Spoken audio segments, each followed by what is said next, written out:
Welcome back to another episode of DEC Does What. I'm Sean Mahar along with Erica Ringwald. And we're laughing because we've just discovered that it's episode 20 of the podcast. I can hardly believe it. Me neither. 20 episodes down, Erica. This is awesome. Yeah, it's also my 20th wedding anniversary this year. Happy anniversary. Yes, I'm old. Oh, we are all old. That is for sure. Well, this past week, we just had some adventures here at DEC. I had the honor and privilege of testifying before the New York State Legislature on the governor's proposed budget this year. And you knocked it out, boss. Thanks to you and the team, Erica. I could not have accomplished it without all those multiple prep sessions and thousands of pages of prep documents that you all produced. So thank you so much for preparing me for it. One of the things in the hearing, we got to obviously plug the podcast. So first things first, to all the new listeners from the New York State Legislature who welcome aboard. Tuning in. Yes, thank you for joining us on this fun adventure of DEC Does What. Thank you again for the hearing. But one of the big topics that we heard about at this hearing is our new freshwater wetlands protection program in the state. So Erica, I know we've got some of our wetlands team members on to talk about that. Who do we have on? We've got two folks from the Division of Fish and Wildlife team with us here today. J.R. Jacobson, a music aficionado. I'm just going to drop that right now. Wow, that's some pressure. Best slide decks ever. Habitat Protection Section Head in the Bureau of Ecosystem Health. And Krista Spohr, she is our Freshwater Wetlands Outreach Coordinator in the Bureau of Ecosystem Health. Welcome to the show. Thank you. Thank you. We're excited to have you two on and talk about my favorite topic of all time, which is our freshwater wetlands. JR, I've known you for a lot of years now. You've been one of the most passionate people I know about our wetlands. So why don't we start off today? What are wetlands and why are they so important and why do we care about them here at the department? Well, I've been working on wetlands since you said old before. I'd like to call it middle-aged, but okay.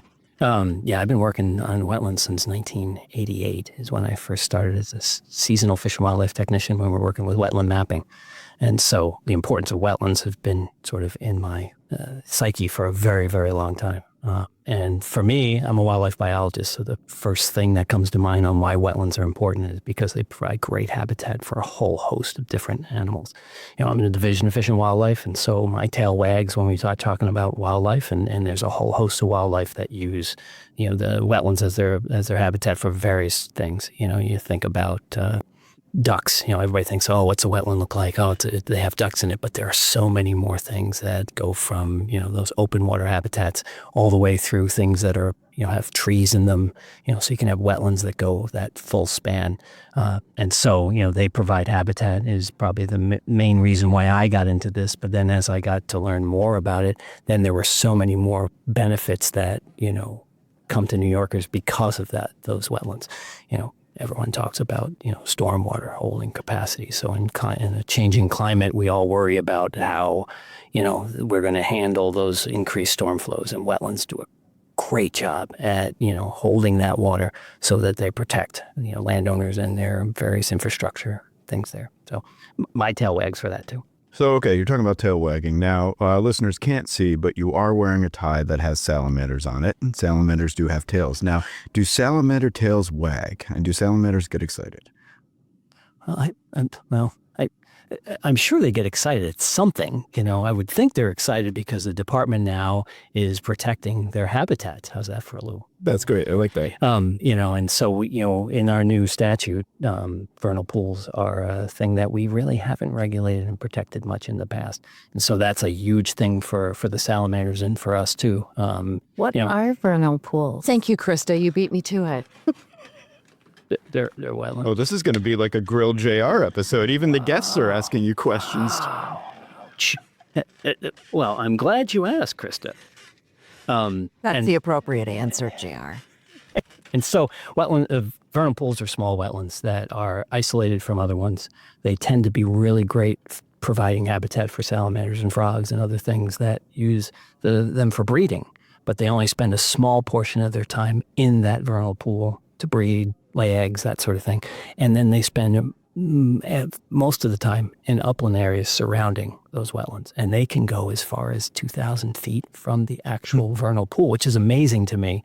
And they spend most of their time up there. And so in the springtime. And we're almost to that stage now where folks are going to start looking in the breeding ponds, in those vernal pools, to find their egg masses and to see them. And sadly, we also do a lot of work seeing them cross roads and getting whacked by cars. But those vernal pools are wetlands, small wetlands, and then those amphibians and reptiles that use those are critical for their life history. So crossing the roads, is that an amphibian road crossing project that Hudson River Estuary Program might run down there? Best night of the year. I believe it's the big night. The big night, yes. Biggest night of the year. Can you explain a little bit more about what that is? Sure. So end of winter, beginning of spring, when the weather starts warming, amphibians start migrating from their vernal pools. And often they're crossing the road.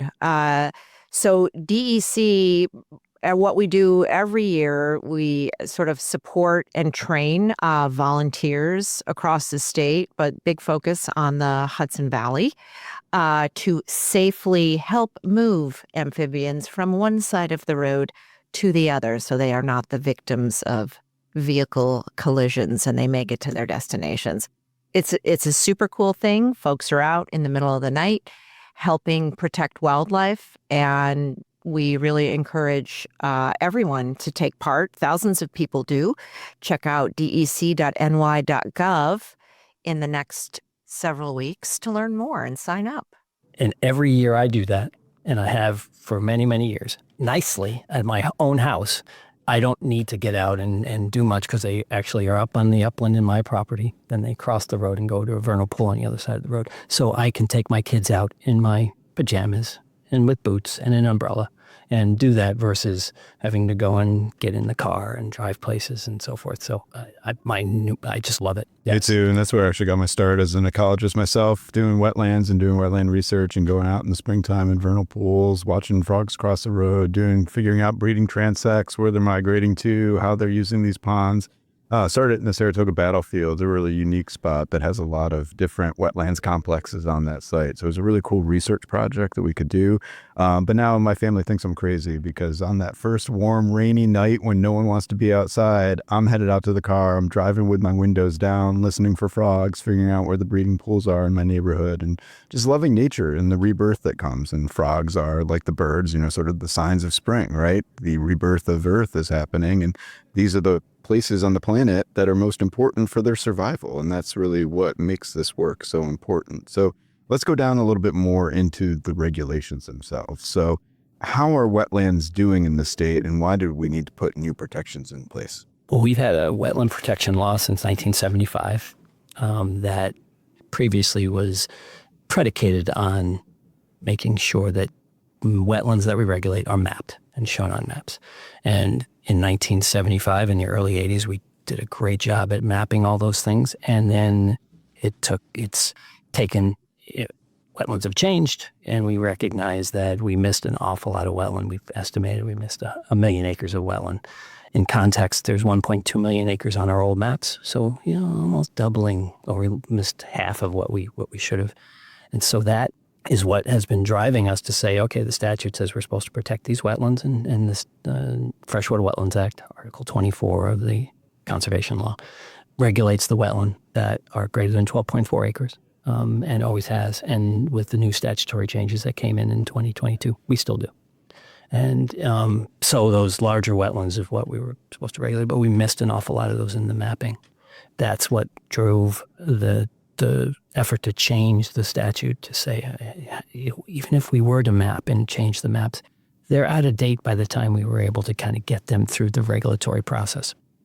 And so we said, with the leadership of yourself and other folks in the governor's office and other places, that, let's try and do something. And that's what led to the changes in 2022 that then said, let's break the link between the maps and our regulation.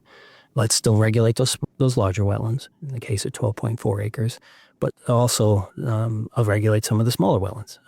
And those in the statute had 11 criteria that are designed to say, okay, to give clear guidance to everybody that what's regulated and what's not. And so those 11 criteria is what we've been working through with the new regulations to kind of clarify those. 11 seems like a big number. Half of those are pretty explicit in the law. We didn't need to do much in the regulations, but half, we did need to do a lot of work to clarify things. And so that's what the regulations were designed to do. They recently went live on January 1st of this year. As you can imagine, there's been a lot of work, as you know, work in trying to do that. But that's how we've regulated them in the past, and now we have a new system.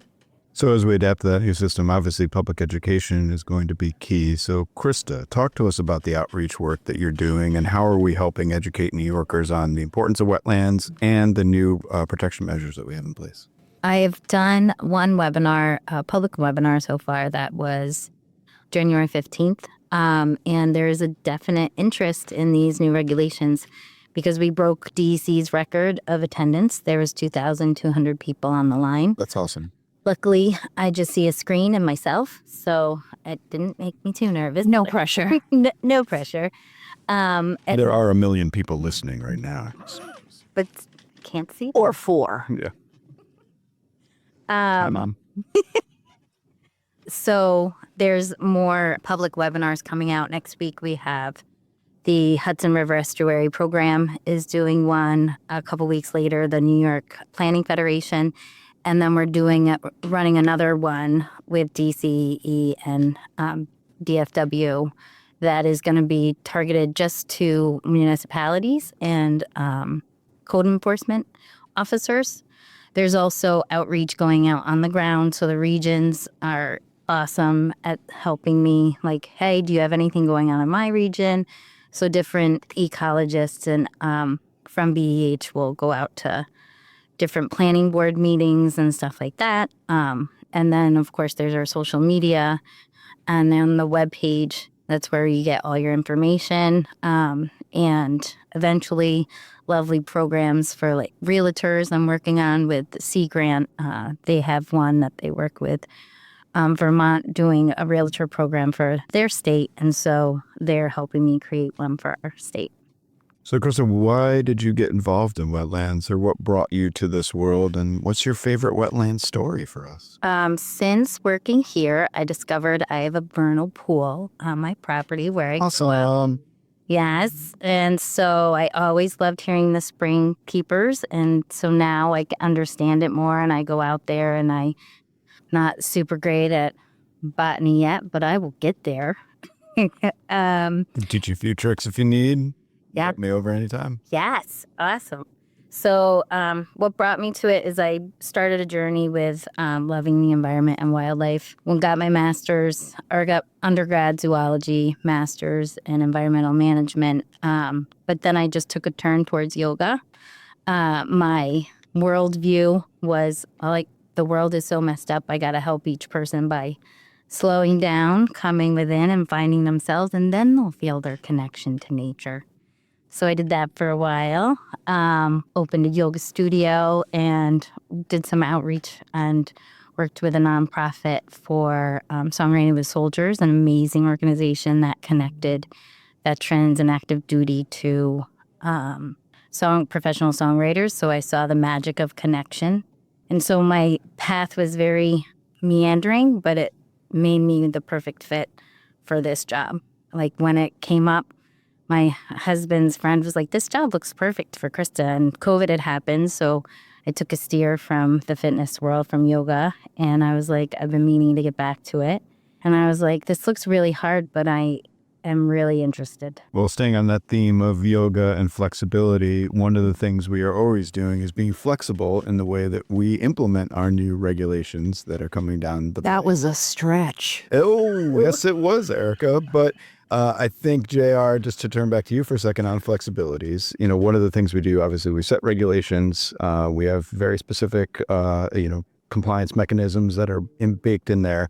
But we also try and make it easier for facilitation of project reviews on the landscape. So I know we've got some general permits that are going out for comment. Can you explain how we're helping everyone adapt to these new regulations and how we're making it a workable program? We recently released general permits that are a whole host of packages and a whole host of different sectors that are regulated. And that's, again, to provide those various sectors opportunities to move through the permitting process in an efficient manner. One that we have really highlighted is the use of community solar. With climate change and our need to reduce greenhouse gases, we recognize that solar is a major thing to meet CLCPA guidelines and everything else. And so, we've spent a lot of time working with the industry to come up with a draft permit to facilitate that work. And really balance that need to protect our wetlands and facilitate that development. And that's something that's really important. And that balancing follows through with all of those general permits, because there's an awful lot of things that can be done. We regulate that wetland in that 100-foot adjacent area. And, there's a lot of projects that we can, move through. Before the change, we were reviewing about 1,300 freshwater wetland permit applications in a year. With the new changes, we're going to anticipate more of that. But that was just permits. So, just because something's regulated doesn't mean it can't be done. But there's a regulatory process that tries to avoid and minimize and then, if need be, mitigate any kind of impacts that might be on those wetlands from those projects. And the vast majority of things we regulate or we permit are pretty minor. They're things that, somebody wants to put an addition on their house, a deck on their house. These are things, if they're within 100 feet, they need a permit. But it's really not a big deal. We want to make sure they do it in the right way, but it's an easy permit. So, those permits allow for those easy things. And our new permits actually go a little bit further than even some of the really simple projects where we're recognizing this workload, and we've included, mitigation requirements on some of those. We have one of the general permits looks to, multifamily dwellings, subdivisions, those kind of things, because we've been working with the industry to kind of craft that as well. And so we've been really trying to strike that balance that's required in the statute, and just seems like the right thing to do anyway. With a lot of our regulatory packages, we really try to engage stakeholders, affected entities, the general public in kind of our process, right? To sort of walk them through it. And in the case of the new wetlands law, we did it what we call an advance notice of proposed rulemaking. Can you share a little bit about that process of sort of outreach and engagement before as we're sort of fine-tuning what the regulations are going to be? Yeah, of course. So the advance notice of proposed rulemaking was I think, a great way to get a proposal out, to get thoughts in that process. We had asked a bunch of questions of the regulated community to say, hey, we're contemplating some things here. What do you think? We really are looking for your input so that we can make this a better proposal. And as part of that process, we said, okay, let's get that. We got Krista, I forget the exact number of comments we got, but there's about 3,000. And so in those, we had a lot of good comments, pithy comments, I call them, we can then improve the proposal. And that led into the actual notice of proposed rulemaking. And so that gave us the opportunity to say, thank you for the thoughts. Now here's the formal proposal, and then another opportunity for the public to chime in and give us their thoughts. Can you share an example of something that was an issue or a challenge that, an affected entity raised that we addressed, that we recognized and addressed in in the draft, like a GP or? One of the things is that there was interest in vernal pools. We were talking about the vernal pools. Yep. And a lot of people, I use that tail wagging sort of analogy, but the environmental community and a lot of folks were very interested in vernal pools because New York had not done much with vernal pools before. And so everybody was pretty excited about it. And there were a lot of comments on, well, we should go further. We should keep going more. And what we had contemplated with that is because of this upland requirement of these amphibians that are, using these. And the statute actually says we protect these for amphibian breeding. We said, oh, well, in Article 24 of the Wetlands Law since 75, we've had the ability to extend the adjacent area. So that I mentioned there's that 100-foot regulated area. And then we have had the statutory ability or legal ability to extend those. So a lot of people made comments and said, well, this seems like the perfect reason to extend some adjacent areas for these vernal pools. And so we took that, we looked at the research, we said, okay, how can we do that? And then we said, okay, the research was really pointing to a particular distance, and a large distance. It was 800 feet was what we put into the notice of proposed rulemaking, so the initial thing. So that was an example of something that we had gotten good comment on, and then we changed it. Looking at the final, we got more feedback and saying, okay, well, the environmental community was very happy it was in there. But a lot of other folks said, well, that may not make perfect sense if, depending on the individual place where we're going to extend that adjacent area. So in some cases, if you have a vernal pool in the middle of the woods, all the habitat around it is probably, valuable. If you have a vernal pool that's, say, near a farm field or near habitat that isn't really key for those amphibians, their upland requirements, then maybe you don't need to, extend the adjacent area in that side versus the other. And we had initially we had thought about those things when we were, proposing the 800 foot. We said, well, we'll work that out in the permitting. Based on the comment, we said, no, let's try and make this a site-specific determination.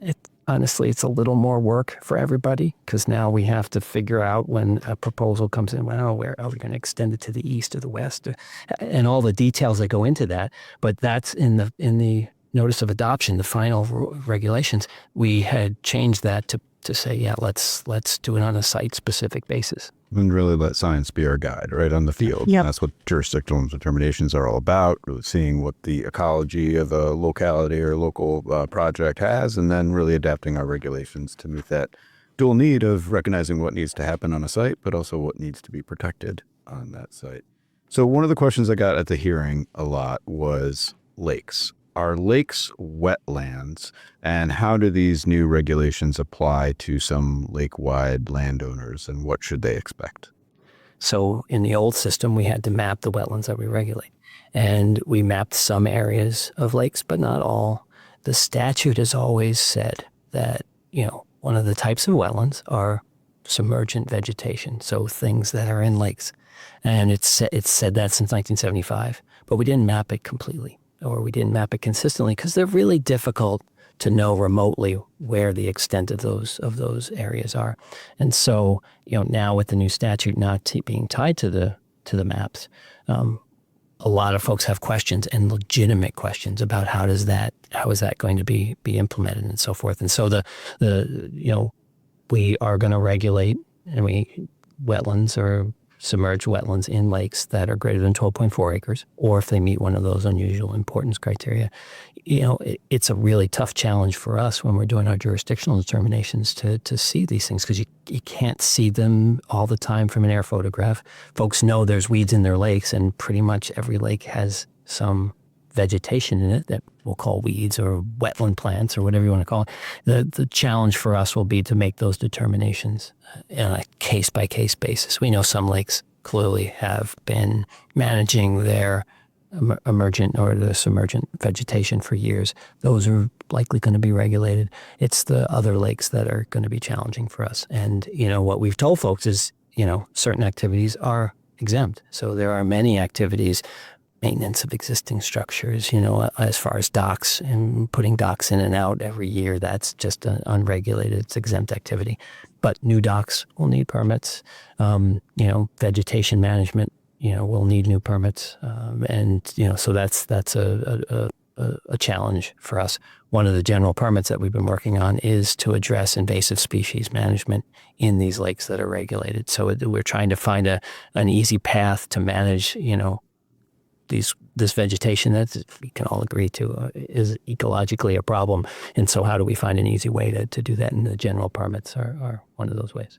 What would you say is the most frequently asked question you get about how we're implementing the new law? A question we get a lot is, do I have to add the 100 feet to the informational maps, and a lot of questions regarding the maps. And if you went on the environmental resource mapper, we have previously mapped wetlands, and that's a green layer, and those are regulatory maps. So those for RRO maps. Now there's a new layer that is called informational freshwater wetlands, and that's a pink-purple layer. So because we are switching gears and going from the maps is where you will go, the maps is what people would first rely on to see if they had jurisdictional wetlands on their property. Now we created the informational maps just so there's a little bit of guidance there, but it's not the end all be all. So we're really want to remind people, okay, look at what are you planning to do? Are you looking to do a project and somewhere in the future, and you just want to get an idea of what you're going to be handling, maybe if you have some regulated wetlands in your property? Well, then go to the informational maps, look to see if you're anywhere near either the green or the pink layer, and then you can get an idea. If your project is coming up, like if you're already planning to start your project and you're in the throes of it, then now we are shifting gears to a jurisdictional determination would come from your region, but now we're doing those remotely. So now you would go to the website and you would submit a jurisdictional determination request form. And so that will get you that determination of whether or not you have wetlands on your property, but also the classification of what those wetlands are. Because the statute requires us to classify wetlands and we do it between 1 and 4, 1 having the most benefits and 4 having fewer benefits. And that feeds into the permitting process. And that classification used to be done in the maps, but now we don't have that luxury. So now we have to do it as part of that jurisdictional determination process that Krista talked about. I like to remind people, because there's a lot of anxiety around losing these maps as the end-all be-all, would you want to go back to driving around with a paper map in your car? Like, this is the way technology has progressed. And so in order to do the best job we can and protect the wetlands the best that we can, we have to evolve with the times. Yep. Definitely. Because when these maps were created, because you mentioned the musical part of me. Yes. Kool and the Gang, my favorite group, was the bomb. They were the ones. So when we were producing these maps, Kool and the Gang. What is your favorite Kool and the Gang song? Well, I'd have to say Celebrate, because everyone's heard that in every single wedding they've been to. It's a little overused, I get it. A little? What? Well, I don't think I could ever hear it too many times, but anyway. So, Krista, it's your 2-year anniversary now with DEC. So you told us, happy anniversary. Honored to have you on our show and celebrate your anniversary here. But, Thank you. I think you talked about how you came to DEC, but what has made you stick around, and what do you like about this agency so far, being here 2 years? I really like the people. A really great team here. And I just really like communicating with the public of why the environment is important and, making that connection. And yes, it can be tough because it's a lot of change, but I really feel like I'm helping make a difference for Mama Earth, and I like that. Definitely. We appreciate you being on the team and doing that. On the other hand, JR has been here for 33 years.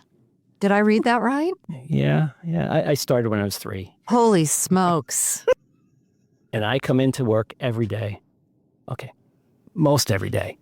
And We do have telecommuting here at DEC. I'm pretty jazzed about coming in, to, as Krista said, to work with folks, and to also, this mission of this agency has been amazing. That's, I've been here for a long time, and it truly is a wonder. And I'm so glad I get to talk on this today. So, all right, lightning round. Not really lightning round, but I have to know. Favorite wetland frog species? JR, you go first.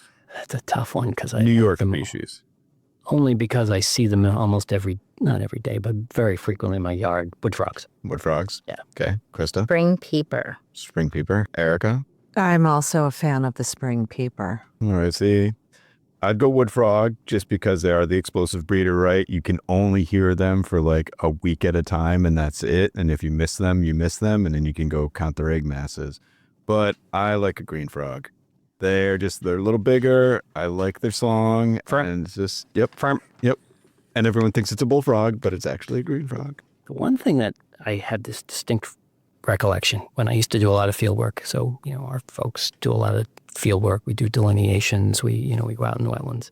And, one point I flushed an American woodcock and I went back and saw the nest. It was really cool. And they tend to nest in wetlands, in forested wetlands. But they also have this cool springtime courtship display. I don't know if folks have seen this, but it is cool. And so what they do is they go out into old fields, kind of open areas, and then they do what they call painting. And I'll demonstrate because it's kind of fun. But what they do is they go, neat, and they kind of dance around in these open fields. Neat, neat. And so these birds, they get themselves worked up into a Z, and then they jump. And then they go up and they go 300 feet up into the air. They make these big circles and you can kind of hear their wing beats. Awesome. And then when they start to come down and they do this. And then they drop almost in the same spot where they took off and they start painting again. Neat, neat. And the fun part is, and I've done this with my kids, I've done this with my father, even took my father to do this. Each time they go up, you can get a little closer. You get a little closer. And then you squat down and you just lay there really still, because if you move, then they fly off. But then they come down and they do the painting. And when they get really, really close, it's not just a neat, you can hear the air going into them and then neat going out. And I remember, this is my time on Long Island that's where I grew up, but that having been out on state property on a Friday night, this bird was behind me. And I couldn't move. And it is really close. I wanted so bad to kind of look at it, and I couldn't. And then neat, and it flew off. And I went, oh, I'll just turn over.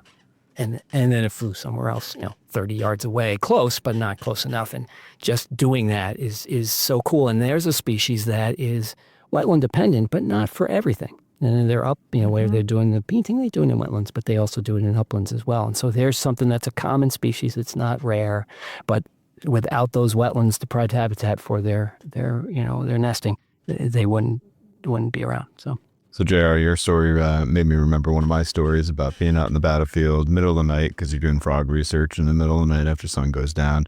And I'm like thigh deep in this mucky swamp, like walking around. I'm hearing frogs all over the place. And then just to the right of me, I hear like an engine starting up. It was like, and it was a ruffed grouse. I learned after the fact. But I was freaked out because I'm in the battlefield. People talk about ghosts and you hear this like crazy noise of like something you don't expect. So my partner and I, we just hightailed it out of the swamp. I don't think either of us moved as fast through the muck as we ever did because we were totally freaked out. And I went back to my professor the next day and described it. He's like, oh yeah, it's a ruffed grouse. And they're just, drumming, because you think birds, chirping or painting. But this is like them flapping their wings. And it sounded just like an engine starting in the middle of the woods. And it was a freaky experience, but awesome. And we always encourage people to obviously get offline, get outside, especially in the springtime coming up. It is the rebirth of Mother Earth, as you said it, and it's a great opportunity just to really see how important these wetlands are and feel it. So thanks for being on the show. Great episode on wetlands. Listeners, please do check out dec.ny.gov for more of our information on all the general permits, the regulations themselves, why wetlands are awesome and important. You can find Krista and JR's contact information there, and you can geek out with them anytime because I know they love talking about wetlands so much. So thanks you two for being on the show. Thanks for having us. Well, Erica, it is still winter. I know we talked a lot about spring and, frogs coming back out, wetlands coming back to life, but it is still an amazing opportunity to get outside in New York State in the wintertime. What are we offering ice fishers this time of year? Well, coming up, this is a great time of year to try out ice fishing or get back out on the ice to do some ice fishing. And we've got a free fishing weekend coming up. I believe that's President's Day weekend. Saturday, February 15th and Sunday, February 16th. So you could also make it a Valentine's date. Our designated free fishing days, they allow anyone to get out and fish without a license in New York State. All other rules and regs do apply, but check out our website for safety guidelines and always, always, always make sure the ice is thick enough to be safe. Definitely. And I guess I now have my little Valentine's Day treat to take my wife on. There you go. I'm sure she's going to love it. Yes, she is. But speaking of ice, Erica, I saw last week or the other week an amazing thing that our forest ranger. Did anybody not see it? I don't know. Why don't you tell our listeners what they missed? Some of our folks saw a moose that had fallen through the ice on Lake Abanakee. This is up in Hamilton County in New York's North Country.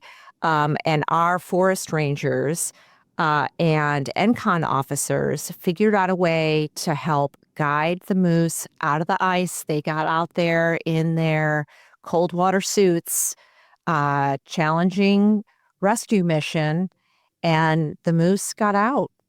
It was an amazing It was video. incredible. So check out the video on our website. But Erica, it seems like not only the free fishing weekend is a great opportunity to get outside, but what else is happening in February that listeners should be aware of? Well, also, President's Day weekend is our annual Camp Santanoni winter weekend.